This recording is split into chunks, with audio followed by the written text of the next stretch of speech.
Magandang araw mga bata! Welcome back sa ating aralin. Narito na naman si Teacher China upang magbigay muli ng kaalaman.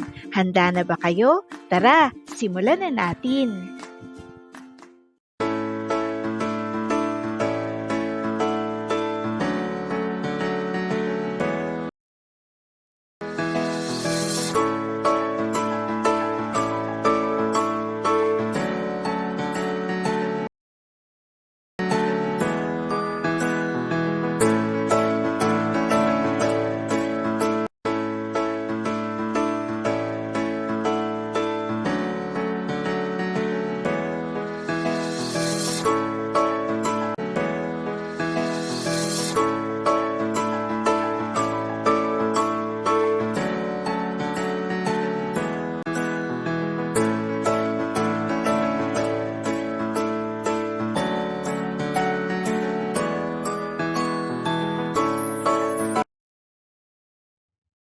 Bago nating simulan ang ating aralin ngayong araw na ito, ay balikan nating muli ang inyong napag-aralan noong isang linggo.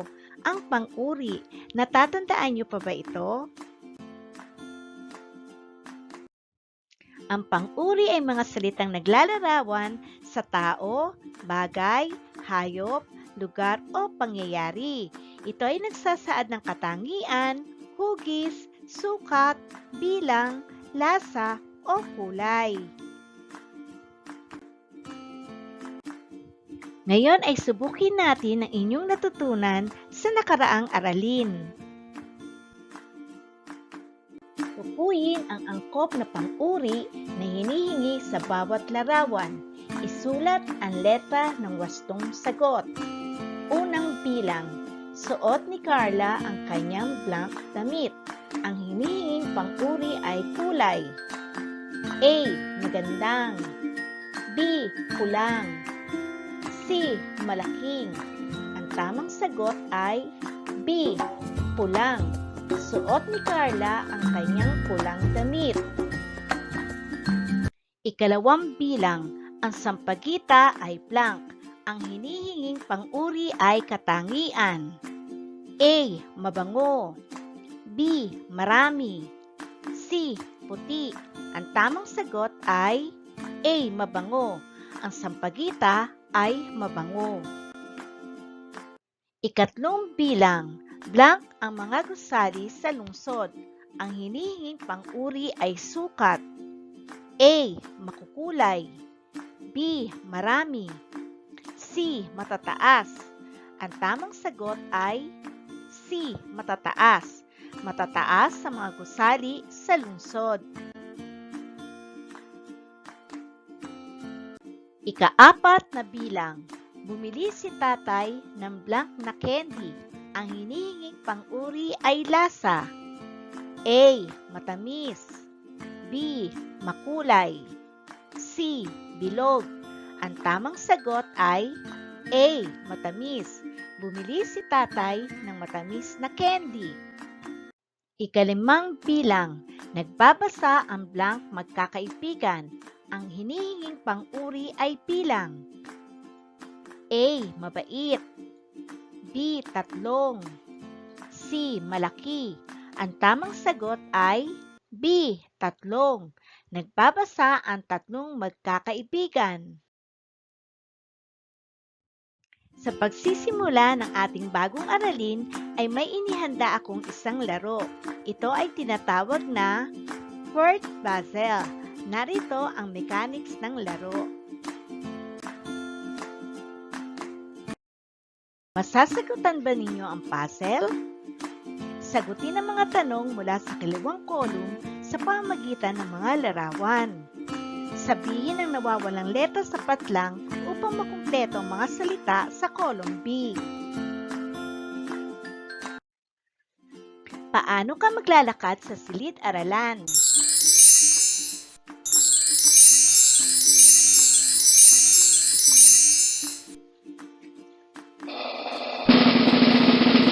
Maayos. Paano ka magsasalita?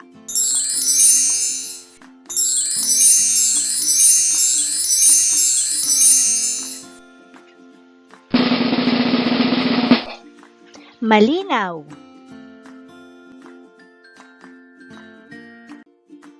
Paano ka tatawid sa kalsada?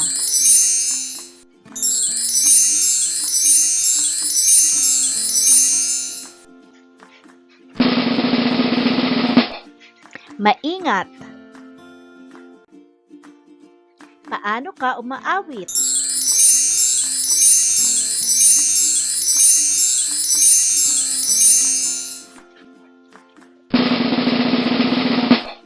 Mahusay.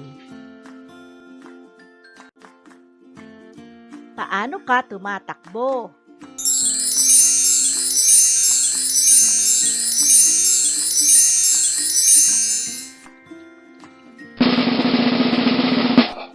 Mabilis.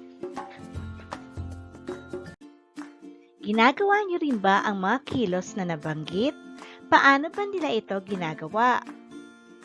Maayos maglakad. Malinaw magsalita. Maingat tumawid. Mahusay umawit. Mabilis tumakbo.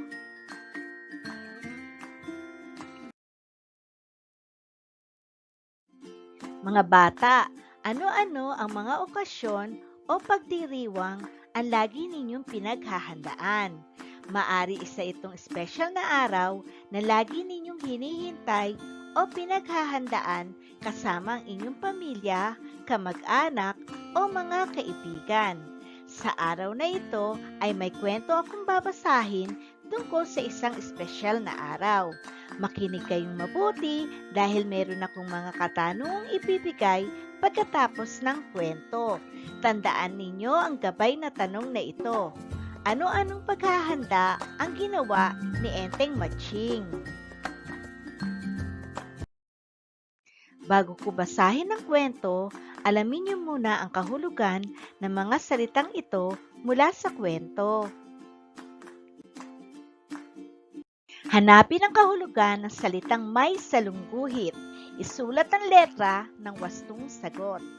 Unang bilang, si nanay ay abalang-abala sa paglilinis ng aming bahay. Ano ang kahulugan ng abalang-abala? A. Masaya. B. Maraming ginagawa. C. Masipag. Ang wastong sagot ay B. Maraming ginagawa.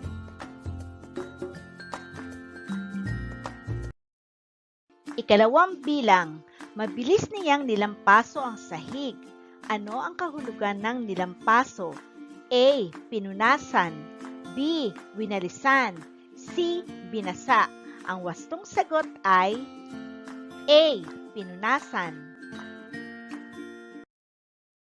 Ikatlong bilang, nilagyan niya ng mga palamuti ang cake na kanyang niluto. Ano ang kahulugan ng palamuti? A. Dekorasyon. B. Tsokolate. C. Prutas. Ang wastong sagot ay A. Dekorasyon. Ikaapat na bilang, may salo-salong magaganap mamayang gabi. Ano ang kahulugan ng salo-salong? A. Pagpupulong. B. Sayawan. C. Kainan. Ang wastong sagot ay C. Kainan. Ikalimang bilang, magana niyang kinain ang kanyang almusal. Ano ang kahulugan ng magana? A. Ayaw kumain. B. Madaming kinain. C. Walang makain. Ang wastong sagot ay B. Madaming kinain.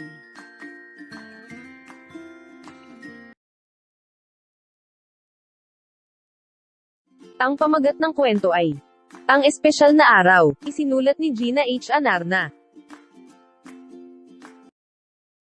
Araw ng Sabado, abalang-abala si Enteng Matching sa paglilinis ng kanyang bahay. Sinimulan na niya ang paglilinis sa sala. Mabilis niyang nilampaso ang sahig. Dahan-dahan naman niyang pinunasan ang mga silya at sofa.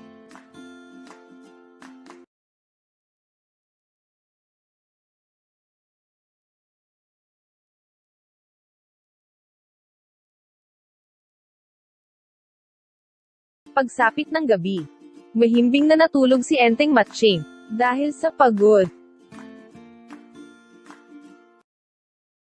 Kinaumagahan, masaya siyang nagising.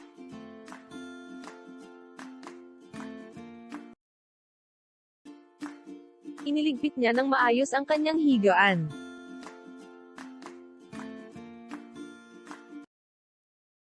Magana niyang kinain ang kanyang almusal.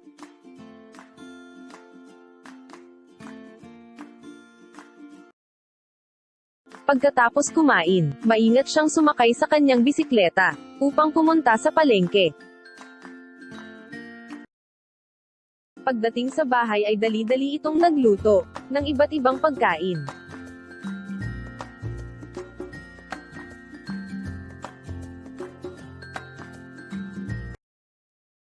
Gumawa rin siya ng malaki at magandang cake. Buong husay niya itong nilagyan ng mga palamuti. Nang ikatlo na ng hapon, lahat ay handa na. Si Enteng Matching ay nagbihis na. Gusto niya kasing maging maayos at kaaya-aya ang kanyang itsura, dahil magbibigay siya ng salo-salo sa kanyang mga kaibigan.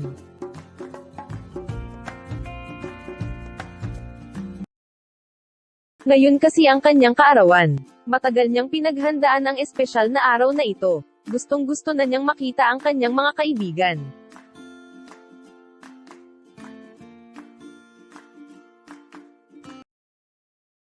Halos mapatalon siya sa saya nang makita niya ang kanyang mga kaibigan.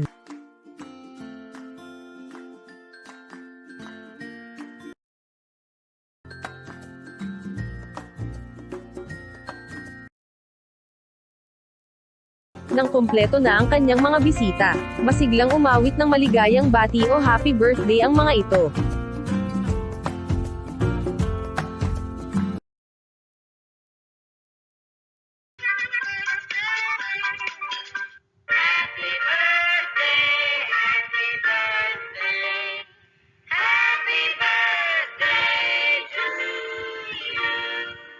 Pagkatapos sabay-sabay at tahimik silang kumain ng masarap na luto ni Enteng Matching.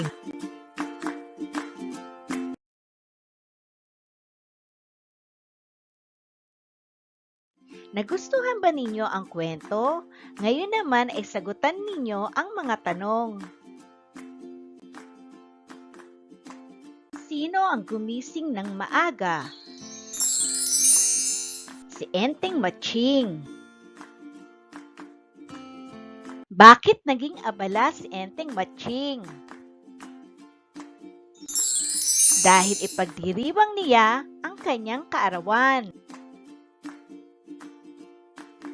Ano-ano ang mga paghahandang ginawa ni Enteng Matching?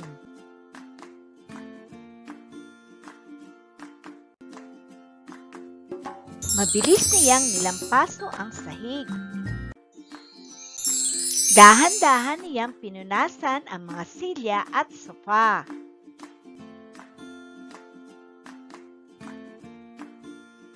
Iniligpit niya ng maayos ang kanyang higaan. Maingat siyang sumakay sa kanyang bisikleta upang pumunta sa palengke. Pagdating sa bahay, ay dali-dali itong nagluto ng iba't ibang pagkain.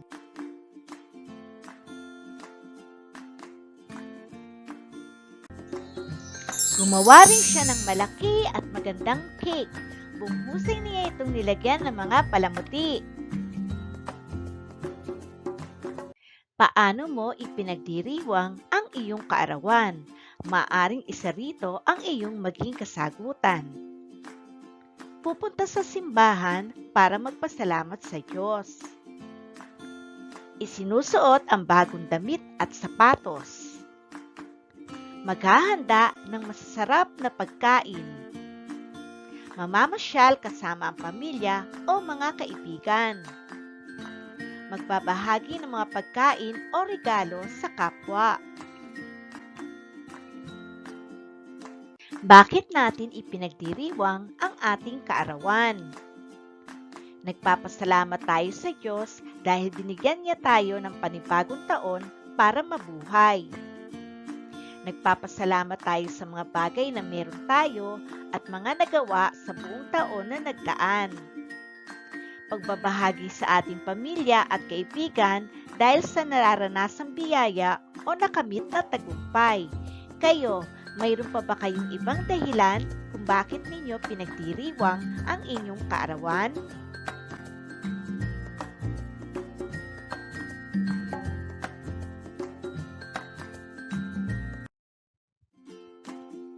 Dapat ba na lagi tayong naghahanda tuwing kaarawan natin? Bakit? Maaring isa dito ang inyong maging kasagutan. Maaring maghanda kung ang mga magulang ay may sapat na budget para sa paghahanda ng kaarawan. Kung walang sapat na pera para sa pagdiriwang ng kaarawan, pwedeng simpleng selebrasyon kasama ang buong pamilya. Pwedeng hindi na muna maghanda kung walang pera. Ang mahalaga, magpasalamat sa Diyos at makasama na lang ang pamilya.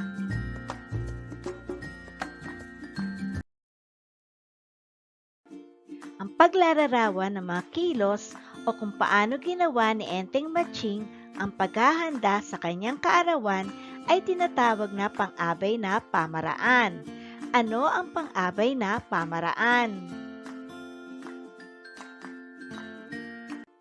Ang pang-abay na pamaraan ay naglalarawan kung paano ginawa, ginagawa o gagawin ang kilos o galaw. Ito ay sumasagot sa tanong na paano.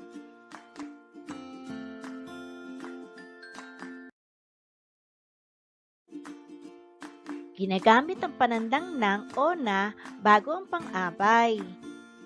Dinadagdagan naman ng letrang ng o ng ang hulihan ng salitang pang-abay.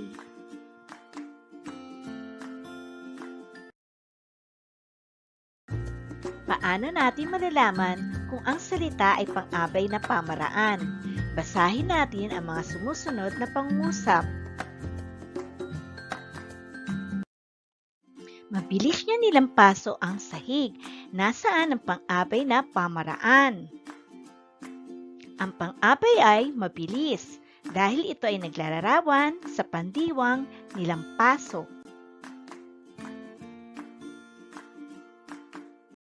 Dahan-dahan niyang pinunasan ang mga silya at sofa. Ano ang pang-abay na pamaraan? Ang pang-abay ay dahan-dahan dahil inilarawan nito ang pandiwang pinunasan. Iniligpit ng maayos ni Enteng Matching ang kanyang higaan. Ano ang pang-abay na pamaraan? Ang pang-abay ay ng maayos dahil inilalarawan nito ang pandiwang iniligpit.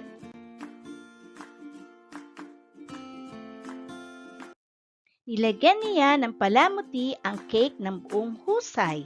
Ang pang-abay na pamaraan ay buong husay dahil inilalarawan nito ang pandiwang nilagyan. Maingat siyang sumakay sa kanyang bisikleta. Ano ang pang-abay na pamaraan? Maingat. Inilalarawan nito ang pandiwang sumakay.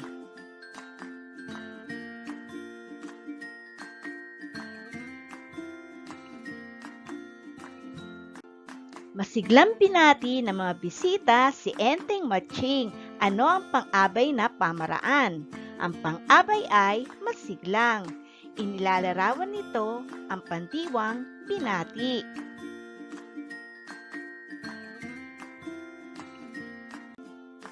Narito pa ang iba pang mga halimbawa. Nag-aaral ng mabuti si Shane. Paano nag-aaral si Shane? Nang mabuti. Ito ang pang-abay na pamaraan. Naglalarawan sa pandiwang nag-aaral.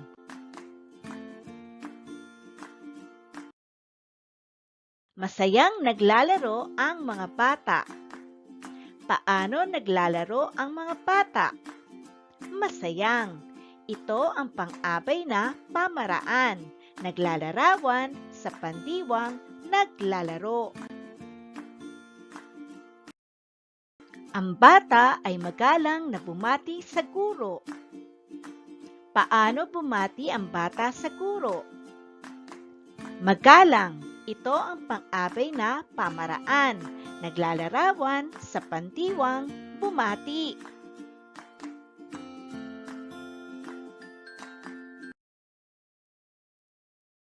Mga bata, nauunawaan na ba ninyo ang pang-abay na pamaraan? Magbibigay ako ng mga pagsasanay upang masukat ninyo ang inyong kaalaman sa ating aralin. Kunin ninyo ang inyong lapis at papel para sa pagsagot sa mga pagsasanay.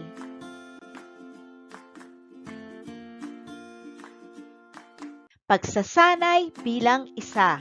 Tukuyin ang pang-abay na pamaraan sa bawat pangungusap. Isulat ang letra ng tamang sagot.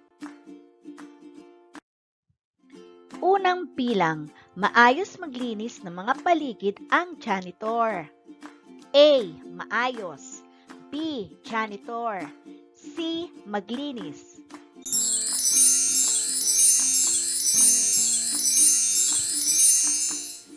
Ang pang-abay na pamaraan ay A. Maayos. Inilalarawan nito kung paano maglinis ng mga paligid ang janitor. Ikalawang bilang, nanonood ng tahimik ang mga bata sa parada. A. Nanonood. B. Bata. C. Tahimik.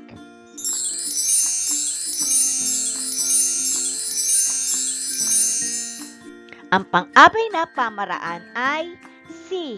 Tahimik. Inilalarawan nito kung paano nanonood ang mga bata sa parada. Ikatlong bilang, mahina tumugtog ang gitara ni Lenny. A. Lenny. B. Mahina. C. Tumugtog.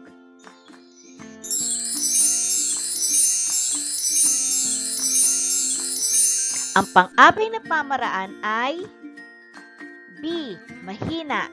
Inilalarawan nito kung paano tumugtog ang gitara ni Lenny.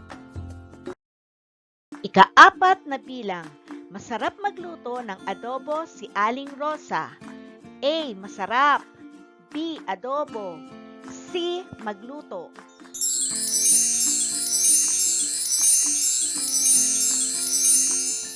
Ang pang-abay na pamaraan ay A. Masarap. Inilalarawan nito kung paano magluto ng adobo si Aling Rosa. Ikalimang bilang, ang aking guro ay malakas magsalita.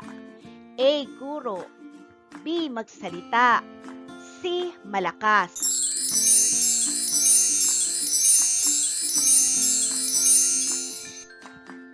Ang pang-abay na pamaraan ay C. Malakas. Inilalarawan nito kung paano magsalita ang aking guro. Pagsasanay bilang 2. Magpapakita ako ng mga parirala na may mga salitang nakasalungguhit. Kung ang ginamit na salita ay pang-abay na pamaraan, iguhit ang simbolo ng masayang mukha. Kung ito naman ay pang-uri, iguhit ang malungkot na mukha.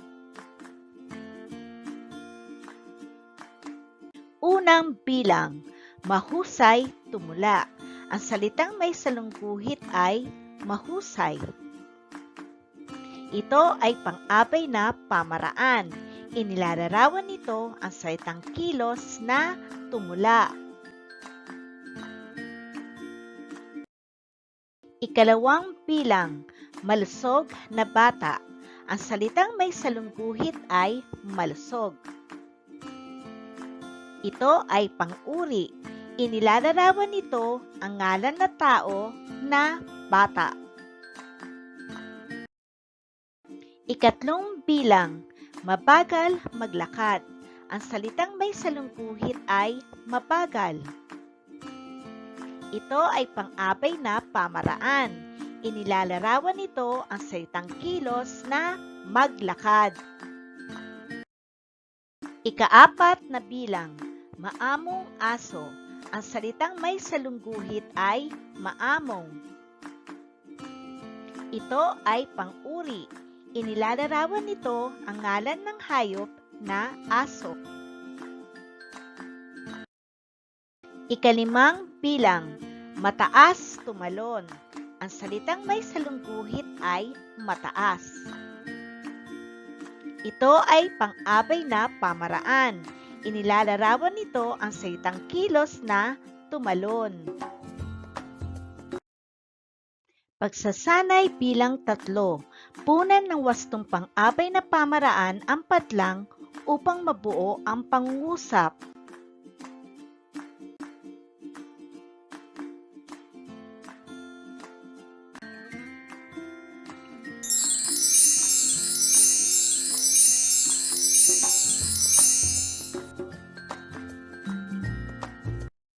Sagutan naman natin ang pagsasanay bilang 3. Maaring ito ang inyong mga maging kasagutan. Pagsasanay bilang 3.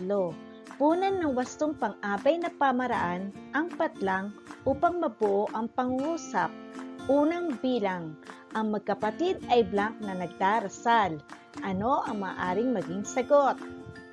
Taimtim. Ang magkapatid ay taimtim na nagdarasal.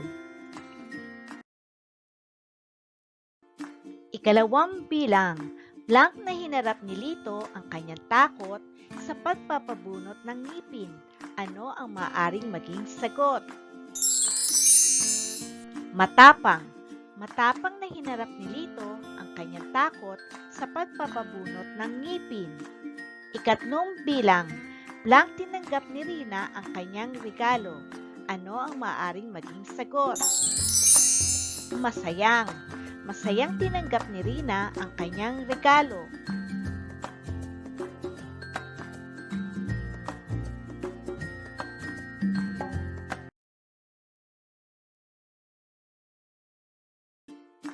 Ika-4 na bilang, blank na tinanggap ng nanay ang paghingi ng paumanhin ng kanyang anak. Ano ang maaaring maging sagot? Maayos. Maayos na tinanggap ng nanay ang paghingi ng paumanhin ng kanyang anak. Ika-5 bilang, ang mga bata ay blank naglalaro sa playground. Ano ang maaaring maging sagot? Masiglang. Ang mga bata ay masiglang naglalaro sa playground.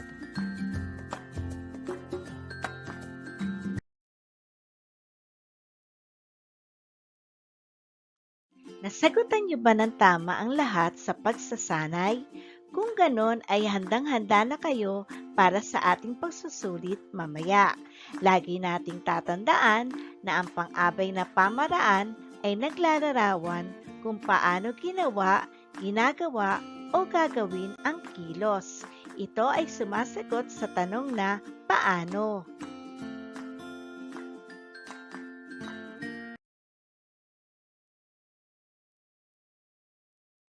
Sa oras na ito ay ating alamin ang inyong kaalaman tungkol sa ating aralin.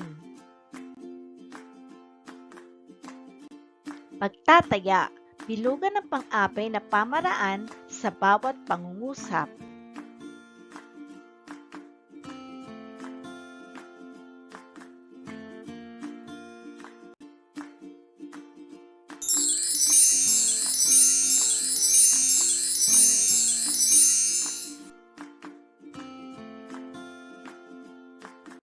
Tunghayan naman natin ang mga sagot para sa pagtataya.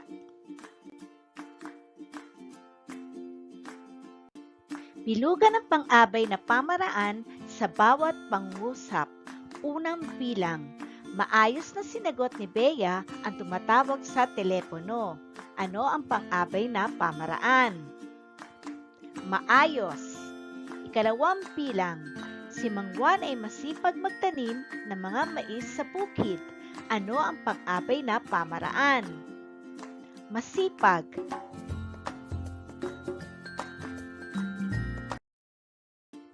Ikatlong bilang, matamis magtimpla ng kape si Lolo. Ano ang pang-abay na pamaraan? Matamis. Ika-4 na bilang, si Mina ay magaling magsulat ng mga tula. Ano ang pang-abay na pamaraan? Magaling. Ika-5 bilang, nag-aaral siya ng mabuti para sa pagsusulit. Ano ang pang-abay na pamaraan? Mabuti.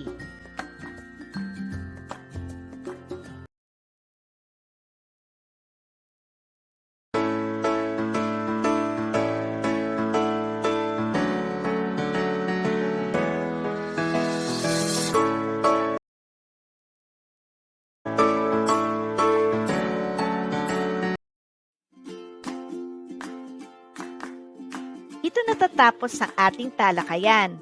Samahan ninyo ako muli sa susunod nating aralin. Keep safe everyone! Paalam!